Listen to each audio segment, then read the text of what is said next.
ವನಿತೆಯರ ಆರೋಗ್ಯ ಆಸಕ್ತಿ, ಉಡುಗೆ ತೊಡುಗೆ, ಹೊಸ ಟ್ರೆಂಡ್, ಹೊಸ ವಿಚಾರ, ಸಮಸ್ಯೆಗಳಿಗೂ ಇದೆ ಇಲ್ಲಿ ಪರಿಹಾರ. ವನಿತೆಯರ ಲೋಕದಲ್ಲೊಂದು ವಿಭಿನ್ನ ಪಯಣ. ಇದು ಗೆಳತಿ, ನಾನು ರಕ್ಷಾ.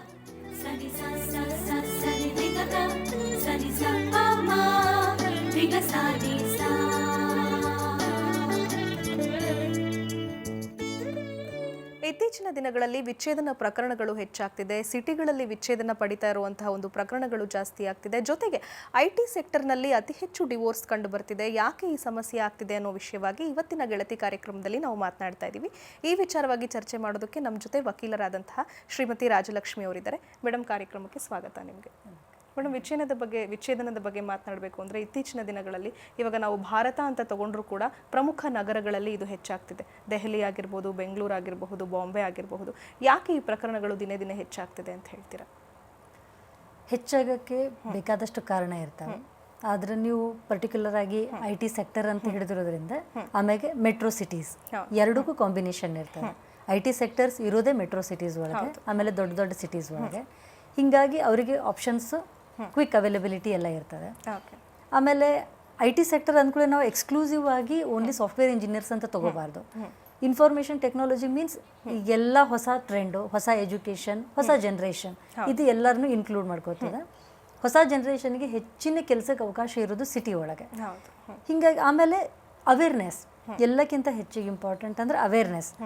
ಡೈವೋರ್ಸ್ ಅನ್ನೋ ಕಾನ್ಸೆಪ್ಟ್ ನಮಗೆ ಆ್ಯಕ್ಟ್ ಬಂದದ್ದು ಹಿಂದೂ ಮ್ಯಾರೇಜ್ ಆ್ಯಕ್ಟ್ 55-56 ಒಳಗೆ. ಆಮೇಲೆ ಮ್ಯೂಚುವಲ್ ಡೈವೋರ್ಸ್ ಬಂದದ್ದು ಅದರ ನಂತರ. ಕೆಲವೊಂದು ಗ್ರೌಂಡ್ಸ್ ಇದ್ದು ಇಂತಿಂಥ ಕಾರಣಕ್ಕೆ ಡೈವೋರ್ಸ್ ತಗೋಬೇಕು ಅಂತ ಹೇಳಿ. ಅದ್ರ ಒಳಗೆ ಕ್ರೂಯಲ್ಟಿ ಇತ್ತು, ಗಂಡ ಬಿಟ್ಟು ಹೋಗಿರ್ಬೋದು, ಹೆಂಡತಿ ಬಿಟ್ಟು ಹೋಗಿರ್ಬೋದು, ರೋಗ ಇರಬಹುದು, ಡೌರಿ ಸಮಸ್ಯೆಗೆ ಮತ್ತೆ ಅದು ಬೇರೆ ಪರಿಹಾರ, ಅದು ಪೊಲೀಸರೊಳಗೆ ಅಥವಾ IPC ಒಳಗೆ ಬರ್ತದೆ. ಇವೆಲ್ಲ ಗ್ರೌಂಡ್ಸ್ ಒಳಗೆ ಮ್ಯೂಚುವಲ್ ಇನ್ಕಂಪ್ಯಾಟಿಬಿಲಿಟಿ ಅಂದರೆ ನನಗೆ ನಿನಗೆ ಹೊಂದಾಣಿಕೆ ಆಗೋದಿಲ್ಲ, ಇದು ಒಂದು ಭಾರಿ ಹೊಸ ಕಾನ್ಸೆಪ್ಟ್. ಈ ಹೊಂದಾಣಿಕೆ ಆಗೋದಿಲ್ಲ ಅನ್ನೋದು ಮೊದಲು ಕಾರಣ ಇರಲಿಲ್ಲ. ಈಗ ಅದಕ್ಕೆ ನಾವು ಕಾರಣ ಅಂತ ಕನ್ಸಿಡರ್ ಮಾಡ್ತೀವಿ.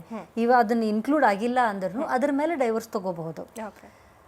ಮೊದಲು ನಾವು ನೋಡ್ತಿದ್ವಿ 50 ವರ್ಷ ಸಂಸಾರ ಮಾಡಿದ್ರು ಒಬ್ರಿಗೊಬ್ರು ಮುಖ ನೋಡಿದ್ರೆ ಆಗ್ತಿರ್ಲಿಲ್ಲ, ಜಗಳ ಮಾಡ್ಕೊಂತ 50 ವರ್ಷ ಸಂಸಾರ ಮಾಡಿಬಿಡ್ತಿದ್ರು.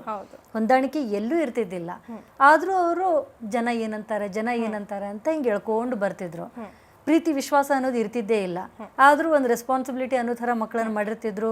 ಅವ್ರನ್ನ ಬೆಳೆಸೋದು ಒಂದು ಜವಾಬ್ದಾರಿ ಅಂತ ಬೆಳೆಸ್ಬಿಟ್ಟಿರ್ತಿದ್ರು. ಕಾಂಪ್ರಮೈಸ್ ಮಾಡ್ಕೋತಿದ್ರು. ಇಬ್ಬರ ಕಡೆಯಿಂದ ಮಾಡ್ಕೊಂಡು ಎಳ್ಕೊಂಡು ಬರ್ತಿದ್ರು. ಈಗಿನ ಜನ್ರೇಷನ್ಗೆ ಅನಿವಾರ್ಯತೆ ಇಲ್ಲ. ಯಾಕೆ ಹೊಂದಾಣಿಕೆ ಮಾಡ್ಕೋಬೇಕು? ಆಪ್ಷನ್ ಅದ ಅಲ್ಲ, ಬಿಟ್ಟು ಹೋಗುವಂಥ ಅವಕಾಶ ಅದ. ಆಮೇಲೆ ಒಂದು ರೀತಿಯಿಂದ ನೋಡಿದರೆ ಇದನ್ನು ನಾವು ಒಂದು ಫ್ಯಾಮಿಲಿ ಲೈಫ್ ಅಥವಾ ಅದರ ಒಂದು ಕೌಟುಂಬಿಕ ವ್ಯವಸ್ಥೆ ಶಿಥಿಲಗೊಳ್ತದ ಅಂತ ಹೇಳ್ತೀವಿ. ಆದರೆ ಇನ್ನೊಂದು ರೀತಿಯಿಂದ ನೋಡಿದರೆ ಎಳ್ಕೊಂಡು ಹೋಗುವಂಥ ಅನಿವಾರ್ಯತೆಯಿಂದ ಹೊರಗೆ ಬಂದು ಹೆಲ್ದಿ ರಿಲೇಷನ್ಗೆ ಒಂದು ಹುಟ್ಟು ಹಾಕ್ತೀವಿ ಅಂತಲೂ ಅನ್ಕೋಬಹುದು, ಪಾಸಿಟಿವ್ ಆಗಿ ಥಿಂಕ್ ಮಾಡಿದರೆ. ಹಳಸಿದ ಸಂಬಂಧದ ಒಳಗೆ ಲಾಂಗ್ ಟರ್ಮ್ ಆಗಿ ಕುದ್ದು ಯಾವುದೇ ಒಂದು ಹೆಲ್ದಿ ಮಕ್ಕಳಿಗೆ ಒಂದು ಬ್ಯಾಕ್ಗ್ರೌಂಡ್ ಕೊಡೋಕ್ಕಾಗೋದಿಲ್ಲ. ಅದ್ರ ಬದಲು ಹೊರಗೆ ಬರ್ತೀವಿ, ನಂದು ದಾರಿ ನಾನು ತಗೋತೀನಿ, ನಿನ್ನ ದಾರಿ ನೀ ತಗೋರಿ, ಬೇರೆ ದೇರಿಂದ ಹೋಗೋಣ, ಮತ್ತು ನಾಳೆ ಎಲ್ಲಾದರೂ ಭೇಟಿ ಆದಾಗ ಒಂದು ಸ್ಮೈಲ್ ಕೊಡುವಂಥ ಸಂಬಂಧ ಉಳಿತದೆ. ಆ ಥರ ವಿಚಾರ ಮಾಡೋರು ಜಾಸ್ತಿ ಆಗ್ಯಾರ. ಆಮೇಲೆ IT ಸೆಕ್ಟರ್, ಇದಕ್ಕೆ IT ಸೆಕ್ಟರ್ಗೆ ಸಂಬಂಧ ತೊಗೊಂಡು ಬಂದರೆ IT ಆ್ಯಂಡ್ ಹೊಸದು ಎಲ್ಲನೂ, ಅಲ್ಲಿ ಏನಾಗ್ತದೆ, ಹೆಚ್ಚಿನ ಟೈಮ್ ನಾವು ಆಫೀಸ್ನೇ ಕಳೀತಾರೆ. ಹೆಚ್ಚಿನ ಟೈಮ್ ಈಗಿಂದ್ರಾಗೆ. ಆಮೇಲೆ 10 ನಿಮಿಷದಾಗ ಆಫೀಸ್ ಯಾರೂ ಮುಟ್ಟೋದಿಲ್ಲ. 1 ರಿಂದ 1.5 ತಾಸು ಬೇಕು ಅವರಿರೋ ಜಾಗದಿಂದ. ಅಲ್ಲಿ 8 ರಿಂದ 9 ತಾಸು ಕೆಲಸ, ಅಲ್ಲಿಂದ ಮತ್ತು 1 ಅವರ್ ಮನೆ. ಟೋಟಲಿ 12 ತಾಸು ಮನೆಯಿಂದ ಹೊರಗೆ ಕಳೀತಾರೆ. ವಾಪಸ್ ಬಂದ ಕೂಡಲೇ ಮತ್ತೆ ಇದೇ ಪ್ರಾಬ್ಲಮ್ಸನ್ನು ಫೇಸ್ ಮಾಡೋಕ್ಕೆ ಯಾರಿಗೂ ಮನಸ್ಸಿಲ್ಲ. ಸಿಕ್ಕಾಪಟ್ಟೆ ವರ್ಕ್ ಪ್ರೆಷರ್ ಇರ್ತದೆ. ಆ ಎಲ್ಲ ವರ್ಕ್ ಪ್ರೆಷರ್ನು ಮುಗಿಸ್ಕೊಂಡು ಮನೆಗೆ ಬಂದು ಹಸ್ಬೆಂಡ್ ಇರಲಿ, ವೈಫ್ ಇರಲಿ, ಆ ಪ್ರೆಷರ್ ಜೋಡಿ ಈ ಪ್ರೆಷರ್ ತೊಗೊಳಕ್ಕೆ ಯಾಕೆ ready? I don't want to take any further burden, ನನಗೆ ಸಾಕಿದು, ಸಂಬಂಧದಿಂದ ಹೊರಗೆ ಹೋಗ್ತೀನಿ, ಅವಕಾಶ ಐತಿ, ಇಬ್ಬರು ಕೂಡಿ ಡಿಸೈಡ್ ಮಾಡ್ತಾರೆ. Most of the time Young generation ಏನು ಮಾಡ್ತಾರೆ, ಮ್ಯೂಚುವಲ್ ಡೈವೋರ್ಸ್ ಆಪ್ಷನ್ ತೊಗೋತಾರೆ. ನನಗೂ ಜಗಳ ಬೇಡ, ನಿನಗೂ ಜಗಳ ಬೇಡ, ನಾನು ವರ್ಕಿಂಗ್ ಅದೀನಿ, ನೀನು ವರ್ಕಿಂಗ್ ಅದಿದೆ, ಸೊ ನೀ ನನಗೇನು ಕೊಡಬೇಡ, ನಾನು ನಿನಗೇನು ಕೊಡೋದಿಲ್ಲ, ಲೆಟ್ಸ್ ಡಿಪಾರ್ಟ್, ಇಬ್ಬರು ಹೊರಗೆ ಹೋಗಿಬಿಡೋಣ. ಸಿಂಪಲ್ಲಾಗಿ ಒಬ್ಬರು ಲಾಯರ್ ಹತ್ರ ಹೋಗ್ತಾರೆ, 6-7 ತಿಂಗಳೊಳಗೆ ಸೆಪರೇಟ್ ಆಗಿಬಿಡ್ತಾರೆ. ಮೇಡಮ್, ಇಲ್ಲಿ ಇನ್ನೊಂದು ವಿಚಾರ, ಈಗ ಸ್ಟ್ರೆಸ್ ಫ್ಯಾಕ್ಟರ್ ಕೂಡ ಸಾಕಷ್ಟು ಕಾಂಟ್ರಿಬ್ಯೂಟ್ ಮಾಡ್ತಿದೆ ಡಿವೋರ್ಸ್ಗೆ ಅಂತ ಹೇಳುವಂಥದ್ದು. ಈಗ ನೀವು ಹೇಳಿದಾಗೆ IT ಸೆಕ್ಟ್ರಲ್ಲಿ ತುಂಬ ಸ್ಟ್ರೆಸ್ ಇರುತ್ತೆ, ಜಾಸ್ತಿ ವರ್ಕಿಂಗ್ ಅವರ್ಸ್ ಇರುತ್ತೆ. ಸೊ ಸ್ಟ್ರೆಸ್ಸು ಯಾವ ಥರ ಕಾಂಟ್ರಿಬ್ಯೂಟ್ ಮಾಡ್ತಿದೆ ಇದಕ್ಕೆ ಅಂತ ಹೇಳ್ತೀರಾ ನೀವು ಕಂಡ ಹಾಗೆ? ಸ್ಟ್ರೆಸ್ ಒಳಗೆ ಏನಾಗ್ತದೆ ರೀ, ನಮ್ಮಲ್ಲಿ ವಿಮೆನ್ ಎಂಪವರ್ಮೆಂಟ್ ಜಾಸ್ತಿ ಆಗೋತಾ ಹೋಯ್ತು ಸರ್ಟೆನ್ ಫ್ಯಾಕ್ಟರ್ಸ್ನಿಂದ. ಮೊದ್ಲು ಯಾವ್ಯಾವ ಫೀಲ್ಡ್ನಾಗ ಅವ್ರಿಗೆ ಎಂಟ್ರಿನೇ ಇದ್ದಿದ್ದಿಲ್ಲ, ಈಗ ಎಲ್ಲ ಫೀಲ್ಡಿಗೂ ಎಂಟ್ರಿ ಬಂತು, ಎಲ್ಲ ಕಡೆನೂ ಎಂಟ್ರಿ ಬಂತು, ಅವರು ಮುಂದೆ ಏರ್ಕೋತಾ ಹೋದರು. ಬಟ್ ಗಂಡು ಮಕ್ಕಳಿಗೆ ಈಗಾಗಲೇ ಎಲ್ಲ ರೀತಿಯಿಂದ ಎಂಟ್ರಿನೂ ಐತಿ, ಅವ್ರು ಎಲ್ಲ ರೀತಿಯಿಂದ ಮುಂದುವರೆದು ಬಿಟ್ಟಾರ. ಆದರೆ ಮೈಂಡ್ ಸೆಟ್ ಒಳಗೆ, ನಮ್ಮ ಟ್ರೆಡಿಷ್ನಲ್ ಮೈಂಡ್ ಸೆಟ್ ಒಳಗೆ ಇನ್ನೂ ಚೇಂಜಸ್ ಆಗಿಲ್ಲ. ಗಂಡು ಮಕ್ಕಳು ಹೆಣ್ಮಕ್ಳು ಕೆಲಸ ಮಾಡಲಿ ಅಂತ ಎಕ್ಸ್ಪೆಕ್ಟ್ ಮಾಡ್ತಾರೆ. ನಾನೇ ಹ್ಯಾಂಡಲ್ ಮಾಡಿರೋ ಎಷ್ಟೋ ಕೇಸ್ ಒಳಗೆ ಗಂಡ ಹೆಂಡತಿ ಕೆಲಸ ಮಾಡಲಿ ಅಂತ ಎಕ್ಸ್ಪೆಕ್ಟ್ ಮಾಡ್ತಾನೆ, ಹೆಚ್ಚಿಗೆ ದುಡ್ಕೊಂಡು ಬರಲಿ ಅಂತ ಎಕ್ಸ್ಪೆಕ್ಟ್ ಮಾಡ್ತಾನೆ, ಅಷ್ಟೆಲ್ಲ ದುಡ್ಡು ತಂದು ತನ್ನ ಕೈ ಕೊಡಲಿ ಅಂತ ಎಕ್ಸ್ಪೆಕ್ಟ್ ಮಾಡ್ತಾನೆ. ಆಮೇಲೆ ಮನೆ ಕೆಲಸನೂ ಆಕೆನೇ ಮಾಡಲಿ ಅಂತ ಎಕ್ಸ್ಪೆಕ್ಟ್ ಮಾಡ್ತಾನೆ. ಎಂಪವರ್ಮೆಂಟ್ ಜೋಡಿ ಫ್ರೀಡಮ್ ಆಫ್ ಥಾಟ್ ಬಂದೇ ಬರ್ತದೆ. ಆವಾಗ ಹುಡುಗಿ, ನಾನು ನಿನಗೇನು ಕಡಿಮೆ, ನಾ ಎಲ್ಲ ನಿನ್ನಷ್ಟೇ ಕೆಲಸ ಮಾಡಿ ಬರ್ತೀನಿ, ನಾನು ಅಷ್ಟೇ ಸ್ಯಾಲ್ರಿ ತರ್ತೀನಿ, ಈ ಕೆಲಸ ನೀ ಯಾಕೆ ಶೇರ್ ಮಾಡ್ಕೊಳ್ಳೋದಿಲ್ಲ? Simple factor. ಆ ಚೇಂಜಸ್ ಅವ್ರೊಳಗೆ ಇನ್ನೂ ಬಂದಿಲ್ಲ. ಆ ಚೇಂಜಸ್ ಅವ್ರ ತಂದೆ ತಾಯಿ ತರಬೇಕಾಗಿತ್ತು. ಅದು ಸಡನ್ ಆಗಿ ಒಂದೇ ದಿನಕ್ಕೆ ಬಂದ್ಬಿಡೋದಿಲ್ಲ. ಜಸ್ಟ್ ಒಂದು ವರ್ಕಿಂಗ್ ವಿಮೆನ್ ಮದುವೆ ಆದ್ಕೊಳ್ಳೋ ಗಂಡಿನೊಳಗೆ ರಿಫಾರ್ಮ್ ಆಗಿಬಿಡೋದಿಲ್ಲ. ಅದು ಫ್ಯಾಮಿಲಿ ಒಳಗೆ ಗಂಡು ಮಗು ಅಂದರೆ ಬೆಳೆಸೋ ರೀತಿನೇ ಬೇರೆ ಇರ್ತದೆ. ಅವನಿಗೆ ಕೆಲಸನೂ ಹಚ್ಚಿರೋದಿಲ್ಲ. ನೀವು ಇನ್ನೂ ನಾರ್ತ್ ಕರ್ನಾಟಕ ಕಡೆ ಹೋದರೆ ರಾತ್ರಿ 10 ಗಂಟೆಗೆ ಬರಲಿ 11 ಗಂಟೆಗೆ ಬರಲಿ ಮಗ ಮಲ್ಕೊಂಡಿದ್ರು ತಾಯಿ ಎದ್ದು ಬಿಸಿ ಅಡುಗೆ ಮಾಡಿಕೊಡ್ತಾಳೆ ಅದನ್ನೆಲ್ಲ. ಸೊ ಅವ್ರಿಗಿರುವಂಥ ಪ್ರಿಫರೆನ್ಸ್ ಇವ್ರಿಗಿರೋದಿಲ್ಲ. ಅದೇ ಮೈಂಡ್ ಸೆಟ್ ಒಳಗೆ ಬಂದು ಅಡ್ಜಸ್ಟ್ ಆಗಕ್ಕೆ ಅವ್ರಿಗಿನ್ನೂ ಟೈಮ್ ಇಲ್ಲ. ಅವರು ತಿಳ್ಕೋಬೇಕು ಎಂಪವರ್ಮೆಂಟ್ ಜೋಡಿ, ಹೊಸ ಹೆಂಡತಿ ಜೋಡಿ ಏನು ಚೇಂಜಸ್ ಅದ, what are the requirements of healthy married life, ಅದನ್ನು ಅವ್ರು ತಿಳ್ಕೋಬೇಕು. ತಿಳ್ಕೊಳ್ಳಾರ್ದೆ ಎಂಟ್ರಿ ಆದರೆ ಮದುವೆಗೆ ಇಂಥ ಪ್ರಾಬ್ಲಮ್ ಆಗ್ತಾವೆ. ಈ ಪ್ರಾಬ್ಲಮ್ ಯಾಕೆ ಆಗ್ತಾವೆ ಅಂದರೆ ಹೆಚ್ಚಾಗಿ ನಮ್ಮ ಕಡೆ ಇರೋದು ಅರೇಂಜ್ ಮ್ಯಾರೇಜಸ್. ಇವತ್ತಿಗೂ ಲವ್ ಮ್ಯಾರೇಜ್ ಅಂತ ಅಂದ ಕೂಡಲೇ ಮೊದಲು ಒಂದು ವಿರೋಧ ಮಾಡಿನೇ ಶುರು ಆಗ್ತಾವೆ, ಫೈನಲಿ ಒಪ್ಕೋತಾರೆ ಎಷ್ಟೋ ಕಡೆ. ಈಗ ಇಂಟರ್ ಕಾಸ್ಟ್ ಮ್ಯಾರೇಜ್ಗಳು ಜಾಸ್ತಿ ಆಗ್ತಾ ಇದೆ. ಆಮ್ಯಾಗ ಅದೇ ರೀತಿ ಇಷ್ಟು ವರ್ಷ ಕಾಣ್ಲಾರ್ದು ಮರ್ಯಾದೆ ಗೇಡು ಹತ್ಯೆ, ಆ ಹತ್ಯೆ ಅವನು ಕಂಡು ಹೆಚ್ಚಿಗೆ ಕಂಡು ಬರಾಕತ್ತಾವು. ನೀವು ಎಷ್ಟು ಹೆಚ್ಚಿಗೆ ಪ್ರೋಗ್ರೆಸಿವ್ ಆಗಾಕತ್ತಾರ ಅಷ್ಟೇ ಹೆಚ್ಚಿಗೆ ಮೀನ್ ಮೈಂಡೆಡ್ ಆಗಾಕತ್ತಾರ. ಆ ಕಾಸ್ಟಿಸಮ್, ಮೊದಲು ಕಾಸ್ಟ್ ಅನ್ನೋದು ಜಸ್ಟ್ 2 ಡಿಫ್ರೆಂಟ್ ಗ್ರೂಪನ್ನು ಗುರುತಿಸ್ಕೊಳ್ಳಾಕಿತ್ತು. ಈಗ 2 ಡಿಫ್ರೆಂಟ್ ಪವರ್ ಗ್ರೂಪ್ಸನ್ನು ಗುರುತಿಸ್ಕೊಳ್ಳೋದು. ಮೊದಲು ಜನ ಜಾತಿ ಹೇಳ್ಕೊಳಕ್ಕೆ ಒಂಥರ ಅಸಹ್ಯ ಮಾಡ್ಕೋತಿದ್ರು. ಈಗ ಹೆಸರಿನ ಮುಂದೆ ಅವ್ರ ಜಾತಿ ಹಚ್ಕೊಂಡು ಫುಲ್ ಕಾರ್ ಮ್ಯಾಗ ದೊಡ್ಡ ದೊಡ್ಡ ಪೋಸ್ಟರ್ ಹಚ್ಕೊಂಡು ತಿರುಗಾಡ್ತಾರೆ. ಯಾರಿಗೂ ಅಸಹ್ಯ ಅನಿಸೋದಿಲ್ಲ. ಅದು ಬ್ರ್ಯಾಂಡಿಂಗ್ ಮಾಡ್ಕೊಳಕತ್ತಾರ. ಇದಾದಂಗೆ ಜಾಸ್ತಿ ಪ್ರಾಬ್ಲಮ್ಸ್ ಆಗ್ತಾವೆ. ಇದನ್ನೆಲ್ಲ ಬಿಟ್ಟು ಬೆಳೆದು ಮದುವೆಗೆ ಎಸ್ಟಾಬ್ಲಿಷ್ ಮಾಡೋಕ್ಕೆ, ಅದನ್ನು ಹೆಲ್ದಿಯಾಗಿ ನಡೆಸ್ಕೊಂಡು ಹೋಗೋಕೆ ಏನು ಬೇಕು ಆ ರೀತಿ ವಿಚಾರ ಮಾಡಬೇಕು. ಪ್ರೀ ಮ್ಯಾರೇಜ್ ಕೌನ್ಸಿಲಿಂಗ್ ಅನ್ನೋದು ನಮ್ಮ ದೇಶದೊಳಗೆ ಎಲ್ಲೂ ಇಲ್ಲ. ಯಾಕಂದರೆ ಅದನ್ನೊಂದು ನಾವು ಹಿರಿಯರು ಇರ್ತಾರೆ, ಜಾಯಿಂಟ್ ಫ್ಯಾಮಿಲಿ ಒಳಗೆ ಇರ್ತಾರೆ, ಅವರೇ ತಿಳಿಸಿ ಹೇಳ್ತಾರೆ, ಹಾಗೆ ಹೀಗೆ ಅವು ಇನ್ನೂ ಅವೇ ಹಳೆ ನೋಷನ್ಸ್ ಅದಾವೆ, ಯಾರೂ ತಿಳಿಸಿ ಹೇಳೋದಿಲ್ಲ.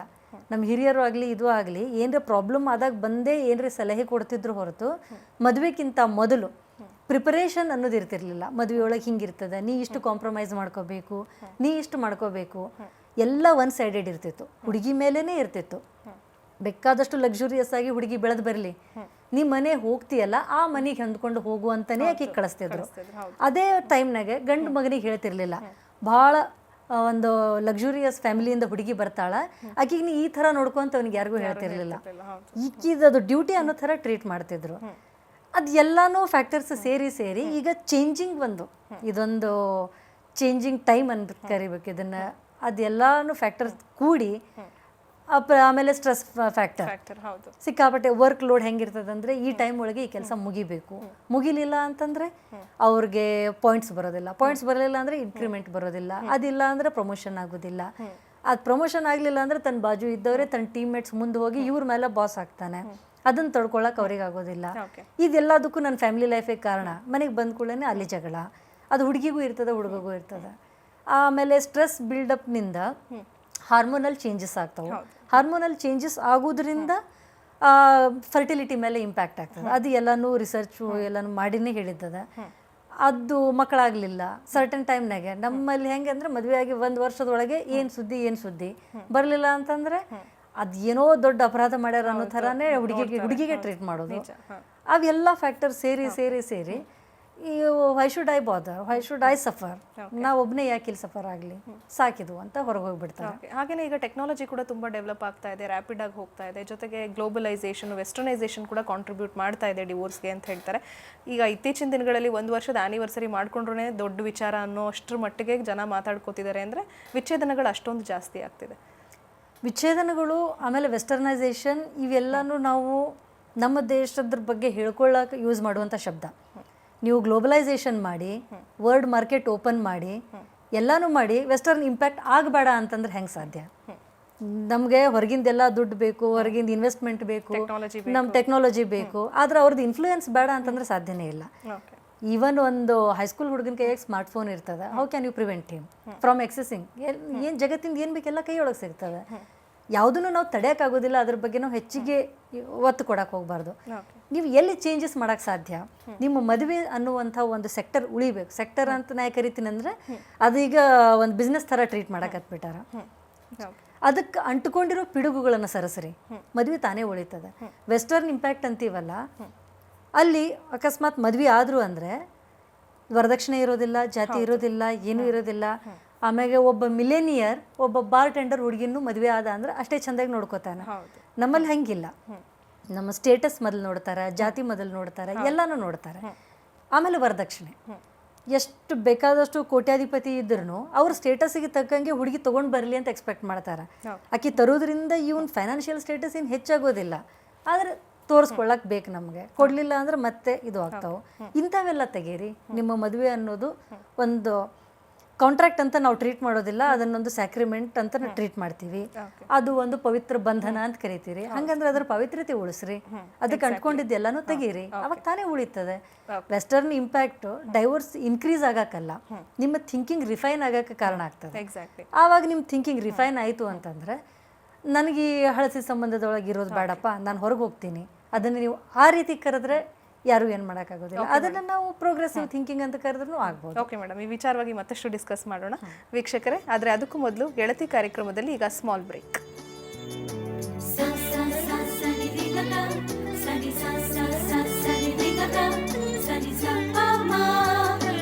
ಸನಿ